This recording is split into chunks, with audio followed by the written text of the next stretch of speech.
Vote পূর্ববর্তী এই বাংলায় যখন অভূতপূর্বভাবে নির্বাচন কমিশন এবং সুপ্রিম কোর্ট তারা একের পর এক নজিরবিহীন সিদ্ধান্তের মাধ্যমে বাংলার মানুষের ভোটের জন্য যে ভোট দেওয়ার জন্য যে কনফিডেন্স, সেই কনফিডেন্স বিল্ড আপের প্রসেসের মধ্যে রয়েছেন, ভোটের পর্যালোচনা করছে নির্বাচন কমিশন, একাধিক মিটিং করছে এবং একাধিক মিটিংয়ে একাধিক কঠোর ব্যবস্থার কথা তারা জানাচ্ছেন, তেমনি সুপ্রিম কোর্টও বিভিন্ন ধরনের অপযুক্তিকে অস্বীকার করে সংবিধান এবং আইন প্রতিষ্ঠার কথা যখন বলছে, যখন এই পশ্চিমবঙ্গের মানুষের মনের মধ্যে একটু একটু করে আইন এবং সংবিধানের যে শাসন, সেই শাসন ফিরে আসার প্রতি একটু একটু করে সাহস সঞ্চিত হচ্ছে, ঠিক সেই মুহূর্তে আমার মনে হয়েছে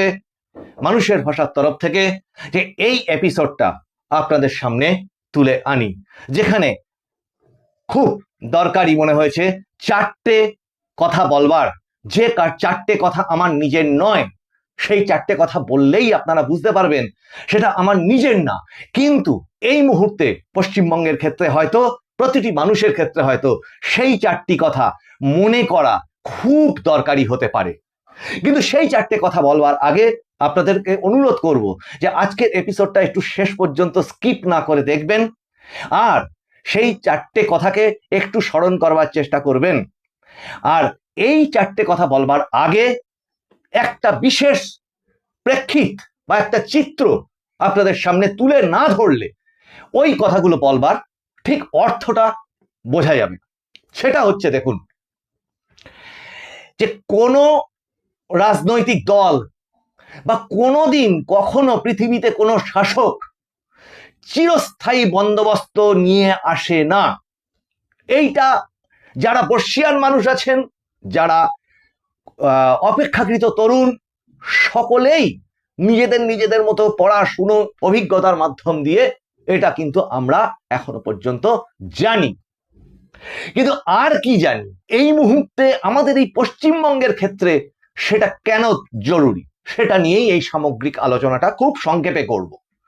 নমস্কার, মানুষের ভাষায় আপনাদের সকলকে স্বাগত। আমি প্রবীর রায়চৌধুরী আপনাদের সাথে। দেখুন, হিটলার, চাউসেস্কু এসব তো বিদেশের কথা ছেড়ে দিন, আমাদের ভারতবর্ষের কথা যদি ধরেন তাহলে আরো পিছনে যদি চলে যান, মুঘল সাম্রাজ্য, জাঁকিয়ে বসা দীর্ঘদিনের মুঘল সাম্রাজ্য থাকেনি। মুঘল সাম্রাজ্যের পতন ঘটেছিল কালের নিয়মে। তৎপরবর্তীতে যদি আপনি বলেন যে আবার একটা পরাধীনতার যুগ, ব্রিটিশ সাম্রাজ্য, 200 বছরের ভয়ঙ্কর পরাধীনতার শাসন, তাও কিন্তু থাকেনি, কালের নিয়মে তাকেও চলে যেতে হয়েছিল।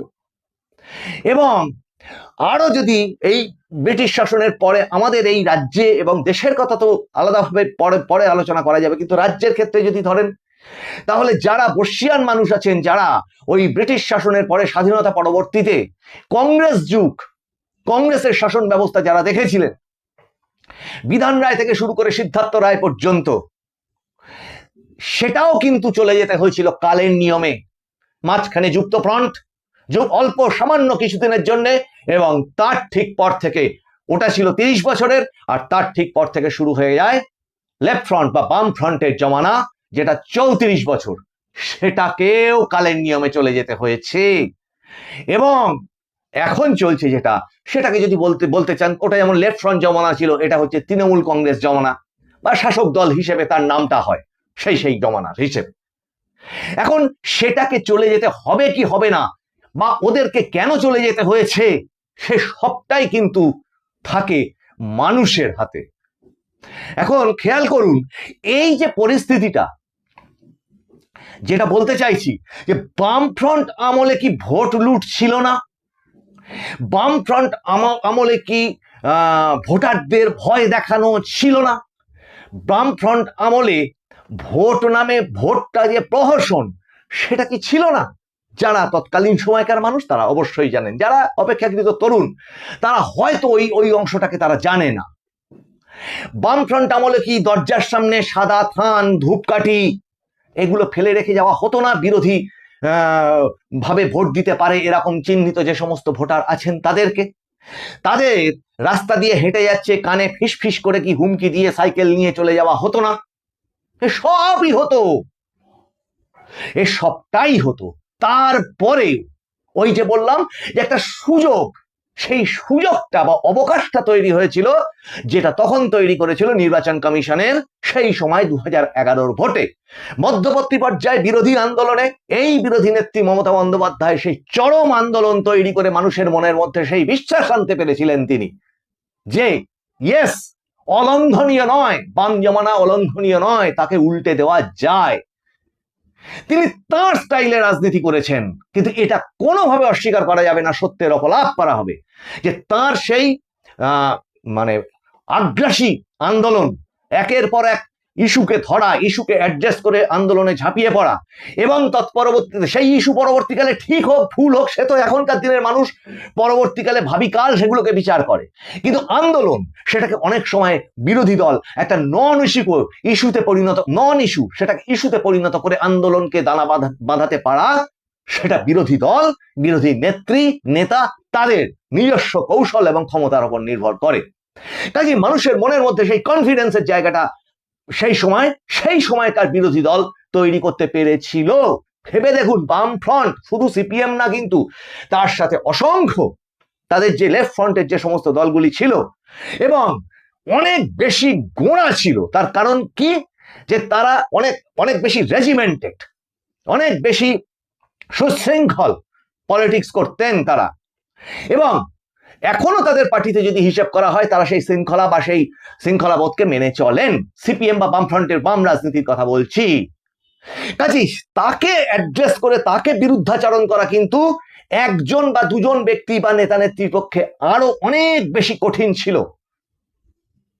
এখন যদি বলেন যে ভোটে ভয় দেখানো, এই আজকে সদ্য যে ঘটনা ঘটে গেল নির্বাচন কমিশন চলে যাওয়ার পর, সেই ভোটে ভয় দেখানো যদি বলেন যে আজকেই দক্ষিণ 24 পরগনার সাগরে, যদিও এখনো পর্যন্ত পূর্ণাঙ্গ মানে খবরাখবর আমাদের কাছে এসে পৌঁছয়নি, সংবাদ মাধ্যমের সামগ্রিক সংবাদ মাধ্যমের কাছে এসে পৌঁছয়নি, কিন্তু একটি গুলি চালনার ঘটনা, বিজেপি দল থেকে দাবি করা হচ্ছে যে একজনের আহত হওয়া তাদের কর্মীর,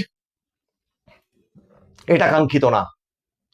এই যে ভয় পেয়ে যাওয়া, এই ধরনের ঘটনাগুলোতে সারা চতুর্দিকের মানুষ আতঙ্কিত হয়, ভয় পায়, কিন্তু মাথায় রাখতে হবে আমাদের এই রাজ্যই কিন্তু নেতাজি সুভাষচন্দ্র বোসের রাজ্য, যিনি নিজে আইএনএ তৈরি করেছিলেন।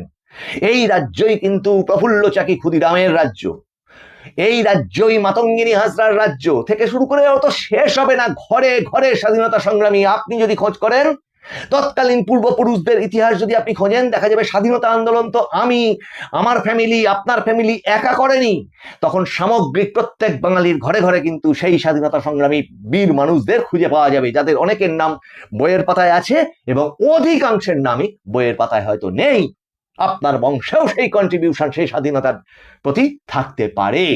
কাজেই বাঙালি ভীতু না, অত সহজে ভয়টায় বাঙালি পায় না। কিন্তু এক একজন শাসকের শাসন ক্ষমতা পরিচালনা এক এক ধরনের হয়। বামফ্রন্টের শাসন কার্য পরিচালনা এক ধরনের ছিল, কংগ্রেসের সময় এক ধরনের ছিল, এখন এক ধরনের আছে। কাজে প্রত্যেকটার কাউন্টারও আলাদা আলাদা রকমের হয়। এখন এই যে নির্বাচন কমিশন ভোটের যে প্রেক্ষিতটা তৈরি করছে, যে পরিমাণ কঠোর মনোভাব নির্বাচন কমিশনার গত দুদিন ধরে এখানে দেখিয়ে দিয়ে গেছেন, এবং এসআইআর নিয়ে যে ধরনের লাগাতার একের পর এক পদক্ষেপ নির্বাচন কমিশন নিচ্ছে এবং সুপ্রিম কোর্ট থেকে যে ধরনের পর্যবেক্ষণ এবং রায়গুলো আসছে, সেগুলো কি করছে, জনগণের মধ্যে এই কনফিডেন্স বিল্ড আপটা অন্তত খানিকটা দূর পর্যন্ত এগিয়ে দিতে পারবে। হয়তো অ্যারেঞ্জমেন্টটা বুথ পর্যন্ত, বুথে সিসিটিভি লাগানো, ওয়েবকাস্টিং করা, লাগাতার ওয়েবকাস্টিং করা, ওয়েবকাস্টিং বন্ধ হয়ে গেলেই পুনর্গণনার ব্যবস্থা করা, এগুলো হচ্ছে অভূতপূর্ব সিদ্ধান্ত নিতে চলেছে মানে নির্বাচন কমিশন। এবং বর্ষিয়ান সাংবাদিক এবং কিছু প্রাক্তন আমলা এবং এই মুহূর্তের বেশ কিছু উচ্চপদস্থ আমলাদের সাথে কথাবার্তা বলে যেটুকু আমরা জানতে পারলাম, সেটা হচ্ছে নির্বাচন কমিশনার, একজন সিটিং নির্বাচন কমিশনারের এই ধরনের বডি ল্যাঙ্গুয়েজ বহুদিন তারা দেখেননি। এত দৃপ্ত এবং প্রতিজ্ঞাবদ্ধ নির্বাচন কমিশনের এই জায়গাটা বহুদিন দেখেননি তারা।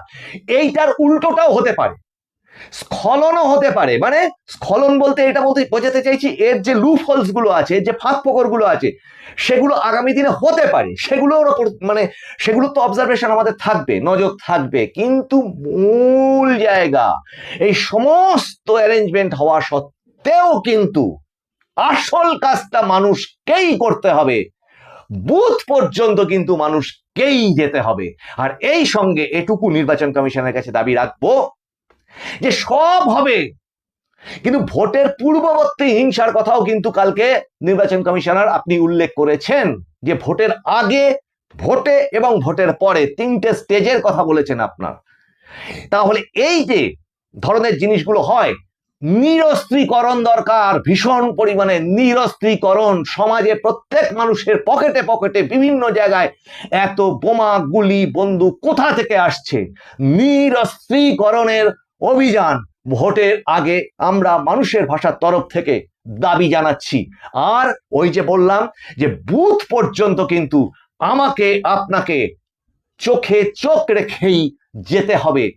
বুথে হয়তো অ্যারেঞ্জমেন্ট থাকবে, রাস্তায় হয়তো প্যারামিলিটারি বা সেন্ট্রাল ফোর্স থাকবে, কিন্তু ঘর থেকে বেরিয়ে বুথে যাওয়ার সাহসটা মানুষকেই অর্জন করতে হবে। এবং এই প্রসঙ্গে বলেছিলাম যে চারটে অমোঘ কথা, শাশ্বত কথা, সেই চারটে শাশ্বত কথা আপনাদের সামনে তুলে ধরছি। এই প্রসঙ্গে বলে রাখছি, এই কথাগুলোর মানে এই ধরা উচিত হবে না, কারণ মানুষের ভাষা কোনো ধরনের হিংসা, কোনো ধরনের বেআইনি কাজকে প্রশ্রয় দেয় না। এটা আমাদের তরফ থেকে এই মুহূর্তের ঘোষণা। কিন্তু এই যে শাশ্বত কথাগুলো আছে, এইগুলোর মধ্যে থেকে মানুষের মনে সাহস জাগানো, আত্মবলে বলিয়ান হওয়া, সৎ কর্মের পথে নির্ভীকভাবে এগিয়ে যাওয়া এবং অধর্মের বিরুদ্ধে ধর্ম স্থাপনের কথা, এইগুলো কথা বলা হয়েছে। এটা কখনোই হিংসাকে প্ররোচনা দেওয়ার কথা নয়। কিন্তু এই চারটে কথায় সমস্ত আপামর বাঙালিকে এই মানুষের ভাষার তরফ থেকে অনুরোধ জানাচ্ছি যে এই চারটে কথাকে মাথায় রাখুন। আসুন একটু দেখি সেই চারটে কথা, কারণ পড়তে গিয়ে আমার হয়তো উচ্চারণে সামান্য ত্রুটি বিচ্যুতি হতে পারে, সেটা মার্জনা করবেন, কিন্তু আমি যতটা পারছি সেটা আপনাদের সামনে তুলে ধরবার চেষ্টা করছি। শ্রী শ্রী গীতা বিশ্বরূপ দর্শন যোগ ২৬ নম্বর শ্লোক। সেখানে অর্জুন শ্রীকৃষ্ণকে কি বলছে? অমিচতাং ধৃতরাষ্ট্রস্য পুত্রঃ সর্বে সহৈবাব নিপাল সংঘহি ভীষ্ম দ্রোণঃ সূতপুত্রস্থ থাহসৌ সদাস্মাদি ঐরপি যোধ মুক্ষহি। এটা বাংলা করলে কি দাঁড়াচ্ছে? সকলের সুবিধার জন্য সেটাও বলছি। অর্জুন শ্রীকৃষ্ণের বিশ্বরূপ দর্শন করে তাকে বলছেন, তখন রাজন্যবর্গ সহ ওই ধৃতরাষ্ট্রগণ এবং মতপক্ষীয় মানে নিজের পক্ষের ধৃষ্টদ্যুম্ন প্রভৃতি প্রধান যোদ্ধাগণ ভীষ্ম, দ্রোণ ও কর্ণের সহিত আপনার দংষ্টকরাল ভীষণ মুখ গহ্বরে দ্রুত বেগে প্রবেশ করিতেছেন।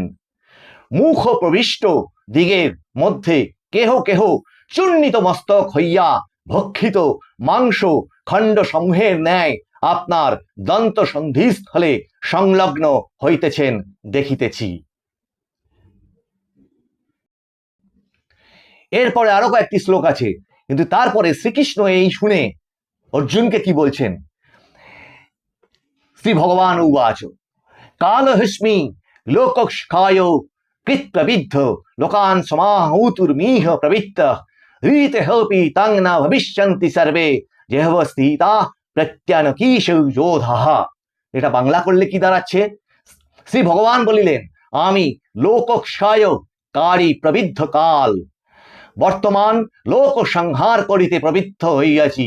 তুমি যুদ্ধ না করিলে বিপক্ষ দলে যে বীরগণ আছেন তাহারা কেহই জীবিত থাকিবেন না। ৩৩ নম্বর শ্লোকে শ্রী ভগবান শ্রীকৃষ্ণ বলছেন, তস্মাৎ তমুত্তিষ্ঠ যশ লাভস্য জিত্তা শত্রুন ভুঙ্ক্ষ রাজ্যং সমৃদ্ধ্যম ময়ৈবৈতে নিহতা পূর্বণ্যেব নিমিত্ত মাত্রং ভব সব্যসাচীন। এর বাংলা করলে কি দাঁড়াচ্ছে? অতএব তুমি যুদ্ধার্থ উত্থিত হও, যুদ্ধ করবার জন্য তুমি উত্থিত হও, উঠে দাঁড়াও ও যশও লাভ করো এবং শত্রুবর্গকে পরাজিত করিয়া নিষ্কণ্টক রাজ্য ভোগ করো। আমার দ্বারা ইহারা পূর্বেই নিহত হইয়াছে। হে সব্যসাচী, তুমি নিমিত্ত মাত্র হও। আর তারপরে শ্লোকে 34 নম্বর শ্লোকে শ্রী ভগবান শ্রীকৃষ্ণ কি বলছেন? দ্রোণঞ্চ ভীষ্মঞ্চ জয়ধ্রতঞ্চ কন্যাং তথা হন্যানপি যোধ বীরান ময়া হত্যাংস্তং জহিমা ব্যথিষ্ঠা যুদ্ধস্য জেতাসি রণে শপত্যান। এর বাংলা করলে কি দাঁড়াচ্ছে? ভীষ্ম, দ্রোণ, কর্ণ, জয়দ্রথ এবং অন্যান্য বীর যোদ্ধাকে আমি পূর্বেই নিহত করিয়াছি। হে সেই মৃতদিগকে তুমি বধ করো, ভীত হইও না, তুমি যুদ্ধে শত্রুদিগকে নিশ্চয়ই জয় করিবে, অতএব যুদ্ধ করো। এখন এই যে 4টে শ্লোক আমার কাছে খুব ইম্পর্টেন্ট লেগেছে। কেন? যে প্রেক্ষিত, ঈশ্বর মহাকাল হয়তো প্রেক্ষিত বা অনুকূল পরিবেশ তৈরি করতে পারে, কিন্তু ধর্ম স্থাপনের জন্য সাহসী হওয়া, বলবান হওয়া এবং সৎকর্মের দিকে অগ্রসর হয়ে যাওয়া, এই সমস্ত কর্মটা মানুষকেই করতে হয়। নির্বাচন কমিশন হয়তো ভোটের জন্য সিকিউরিটি অ্যারেঞ্জমেন্ট, বুথের ভালো ব্যবস্থা, বসার ব্যবস্থা থেকে শুরু করে বয়স্কদের যাতায়াতের ব্যবস্থা বা ঘরে এসে বয়স্কদের জন্য ভোট নিয়ে যাওয়ার ব্যবস্থায় সামগ্রিক অ্যারেঞ্জমেন্ট করতে পারে, কিন্তু বুথ পর্যন্ত যাব, ভোট দেব, এই আত্মবলে বলিয়ান হওয়াটা সেটা মানুষের কর্তব্য। কারণ এই মুহূর্তে যদি আপনারা তাকান, চতুর্দিকে তাকান, তাহলে অ্যান্টি ইনকামবেন্সি ফ্যাক্টর যে পরিমাণে রাজ্যে শাসক দলের বিরুদ্ধে রয়েছে এবং একের পর এক ইস্যু যেভাবে রাজ্য শাসক দলকে ঘিরে ধরছে, তাতে করে ওই শ্রীকৃষ্ণের কথা মতো যদি বলা হয়, তাহলে জমানা এমনি পাল্টে অলরেডি গেছেই। তাহলে হে বঙ্গবাসী, এখানে আবেদনটা সেইটা, এইটার সঙ্গে যদি যোগ করে বলা যায় যে তুমি তোমার কর্তব্যটুকু করো ভোটটুকু দিয়ে, সেইটুকুর জন্য আত্মবলে বলিয়ান হও। এটা আমি একটু মজা করেই বললাম আপনাদের সাথে, কিন্তু সামগ্রিকভাবে যদি বিচার করেন তাহলে এই হচ্ছে সেই নির্যাস, যেখানটাতে যতই যা কিছু চেষ্টা করেন না কেন, সব শেষ কথা কিন্তু এই গীতাতে এই 4টে শ্লোকেই বলা হয়েছে, হে অর্জুন, তুমি উঠে দাঁড়াও, উঠে দাঁড়িয়ে যুদ্ধ করো, ধর্ম স্থাপন করো। তুমি যদি এই যুদ্ধ করতে গিয়ে হেরেও যাও, তাও তুমি বীর বলে পরিচিত হবে। আর যদি তুমি যুদ্ধ নাই করো, তাহলে তুমি চিরকাল কাপুরুষ হিসেবে পরিচিত হবে। এটা পরবর্তী শ্লোকগুলোতে আছে। আর এটুকু অনুরোধ করব, যারা গীতাকে ভালোবাসেন, অন্তত ধর্মগ্রন্থ, সেটা তো হিন্দু ধর্মের সমস্ত মানুষ মাথা নিচু করে মাথার ওপরে রেখে সেটাকে মানেন, কিন্তু যারা ধর্মকে অনেক নাস্তিক আছেন, অনেকে আছেন, তারাও অন্তত গীতাকে অন্তত সাহিত্য হিসেবেও, ভার্স হিসেবে, একটা এপিক ভার্স হিসেবেও তো পাঠ করা যায় শিক্ষার জন্য। এই এপিসোডে আর বেশি কিছু কথা বলবো না। এই এপিসোডে, মানুষের ভাষার এই এপিসোডে আমি প্রবীর রায়চৌধুরী আপনাদের সঙ্গে এতক্ষণ ছিলাম। আপনাদের এপিসোড কেমন লাগলো সেটা জানাবেন, সাবস্ক্রাইব করবেন, লাইক করবেন, শেয়ার করবেন এবং কমেন্ট করবেন। আপনাদের কমেন্টের উপর ভিত্তি করেই এপিসোডগুলো নিয়ে আসি। দর্শক বন্ধু, আপনাদের এই কমেন্টগুলো অত্যন্ত ভ্যালুয়েবল। আপনাদের সঙ্গে আবার দেখা হচ্ছে সামনের এপিসোডে, আরো অনেক ইন্টারেস্টিং বিষয় নিয়ে ফিরে।